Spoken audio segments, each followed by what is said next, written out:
बिना तंदूरी भाटी आज आम प्रस्तुत करवा तंदूरी चिकेन पूरा पूरी परफेक्टली बन चटपटा भी रूसी भी बहुत यूनिक रेसिपी। तो फुल वीडियो वाच करूँ पूरा ट्रिक सहित जानीपारे। तो चलतु लेट नक रेसिपी आज आम प्रस्तुत करवा। नमस्कार, जय जगन्नाथ पेंसिली कुकिंग को आपण मानक अनेक अनेक स्वागत। तो देखो ये मुझे 800 ग्राम रही मु चिकेन नहीं लेग पीस नहीं तो ताको भल से क्लीन कर धोई देती। तो पुणी चलतु से आम कि मसला एड करवा जेहेतु मेरिनेट करवा। तो एबे आम से एड करवा लंका गुंड ये मु काश्मीर रेड चिली नहीं बड़ गोटे चामच। पुणी से आम अल्प टिके स्वाद अनुसार दबा लुण। पुणी 2 बड़ चामच से एड करवा आम अदा रसुण कंचा लंकार पेस्ट एड करवा। आपण मैंने चाहिए ये लेंबू भी गोटे फोड़ा लेंबू को भी चिपुड़ी पारे। तो ये आम भल से आपको मिक्स करदे पूरा आपको घंटाड़ी पर्यंत टिके मेरिनेट कर रखीदे। घंटाड़ी पर आपण मानक देखा देखो परफेक्टली पूरा ये एब्जर्व कर सारी लंका लुण ताको आम साइड रखीदे। तो पुणी देखो ये गोटे बाउल नवा बाउल आम रेड चिली नवा ये गोटे चामच। पुणी से गरम मसला दबा गोटे चामच, गोलमरिच पाउडर दबा गोटे चामच, जीरा पाउडर धनिया पाउडर गोटे गोटे चामच एड करवा। पुणी से आम कंचा लंका अदा रसुण पेस्ट एड करवा, अल्प टिके कस्तूरी मेथी एड करवा, फूड कलर एड करवा। फूड कलर ये पूरा पूरी ऑप्शनल अच्छी। पुणी से आम गरम कर सोरिष तेल मुझे बड़ गोटे चामच एड करछि। पुणी देखो दही को मुझे स्टेनर बा जाली साहाय्य छाणी जाइली तार बहलिया अंश को आम से एड करवा, पानी को तार आम फोपाड़ी दबा। तो ये आम भल से टिके मिक्स करदे। देखिए जिते बहलिया बनब ना तार मसला पेस्ट बहुत ही बढ़िया तार माने मसला कोटिंग लगे।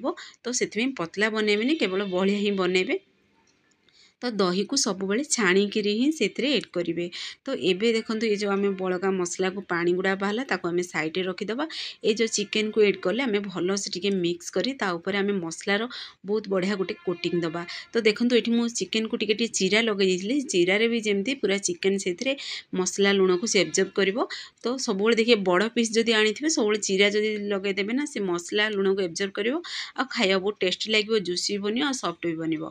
तो जिते देखिए आपण मैंने आपको मेरिनेट कर जिते समय रखिपारे घंटा पाक 2 घंटा भी सेते बढ़िया पूरा ये तार टेस्ट आसीबो। तो देखो जलुवा कोयलार ये फ्लेवर दूसरी ये जलुवा कोयलार फ्लेवरटा आपण मानक तंदूरी चिकेन फ्लेवर दबो बहुत बढ़िया लगे। तो आपण मैंने चाहिए अंगार कि कोयला जहाँ भी अल्प टिके घी देकी फ्लेवर दे पारे। तो ये आम सब फ्लेवर देखो चिकेन को चली जाइए। तो ये आम हाथ साहाय्य चामच साहाय्य भल से आपको टिके मिक्स करदे। तो देखिए पूरा तार फ्लेवर से ही रही। तो ये आमर चलते आपको आम साइड रखीदे। गोटे कड़े अल्प टिके तेल नवा मुझे सोरिष तेल ही बनाऊँगी, आपण मैंने चाहिए रिफाइन तेल भी बनई पारे।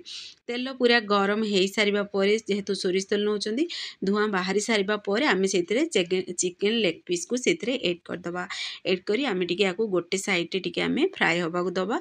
तो ये चलतु टिके कभर को टिके बंद करदे। कभर बंद करने द्वारा देखिए चिकेन टी परफेक्टली पूरा सीझीज। तो 5 मिनट पर्यंत स्लो आंच रे ही गोटे साइड बनवाक दबा। 5 मिनट पर पुणी थे आम टे उल्टे दबा चिकेन को, पुणी थे आम ढक्कन को बंद करदे कभर को बंद करदे। आउ 5 मिनट टे आम सीझाक दबा। तो देखो 10 मिनट रे पूरा परफेक्टली पूरा सीझी भी गलानी केते बढ़िया पूरा पूरा लाल कलर भी आसी। तो गोल्डन कलर केते बढ़िया चिकेन आमर सीझी जाइए। तो सेम प्रोसेस ना आम सब चिकेन को आम ये परफेक्टली पूरा जमी सीझब। तो देखिए हाड़ को जब पूरा मांस छाड़ा ना जानदेवे जे चिकेन टी परफेक्टली पूरा सीझी भी गलानी। तो आउ गोटे स्टेप भी से आम एड करदे से तेल रे ही। तो पुणी थे कभर को बंद करवा 5 मिनट सेम प्रोसेस रे आम पुणी थे उल्टे दबा। तो देखिए यही प्रोसेस रे आपण मैंने जब घरे बनइबे ना तो कम खर्च रे पूरा 30 रु 40 टंकार आपण मैंने घरे पूरा इजिली बनई खाई पारे chicken 2 piece leg piece 2 piece. तो बाहर न आनिया बदल में पिला मानू घरे बनई दिंतु देखिए समस्ते पसंद करेंगे। आ सब गरम गरम बनाओ बनाओ खाइबे ना बहुत ही यूनिक लगे। तो देखो सेम प्रोसेस रे मुझे पूरा 4 पीस चिकेन को ये फ्राए कर बाहर कर देछि। जेहेतु गरम गरम खाई टेस्टी लगे तो मुझे 4 पीस ही ये प्रस्तुत करछि। तो सेम प्रोसेस रे आम सब बन रेडी करवा। तो देखो ये गोटे मुझे स्टैंड पूरा स्टाण्ड नहीं। तो स्टाण्ड रे ये आम चिकेन को एड करदे। आम गैस फ्लेम पूरा मीडियम फ्लेम में रखी चिकेन को टिके पोड़ीबा। 2 साइड जाक टिके आम देखो अल्प टिके से बटर बा घी जहाँ भी आपण मैंने ताऊपर ग्रीस करेंगे फ्लेवर पाई बोली। तो देखो आ गोटे साइड टिके आम ये पोड़ी होगा दबा। तो देखिए ये पोड़ी संगे संगे जब गरम गरम खाइबे तार फ्लेवर बहुत बढ़िया आसीबो। जेहेतु कोयलार भी आम फ्लेवर देते पूरा पूरी माने बिलीव ही करें जे एते ये स्वादिष्ट थिला। तो बहुत ही टेस्टी थिला। तो आपण मैंने घरे आपको निश्चय ट्राए करूँ। देखो केते बढ़िया पूरा पूरा कलर भी आसी तो सेम प्रोसेस ना आम सब बन के रेडी करदे।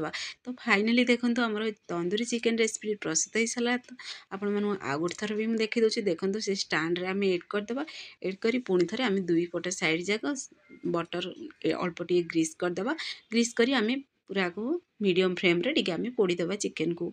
तो देखो फाइनाली आमर चिकेन रेसिपी प्रस्तुत हो सारी। जदि आपण मानक भिडियो पसंद आसो ताहले सांग मानक शेयर करंतु लाइक करंतु चैनल जदि नुआ अछंती ताहले चैनल को मोर सब्सक्राइब कर दियंतु बेल आइकन क्लिक कर दियंतु जहाँ फल मोर सब वीडियो नोटिफिकेशन प्रथमे आपण मानक पहुँचो।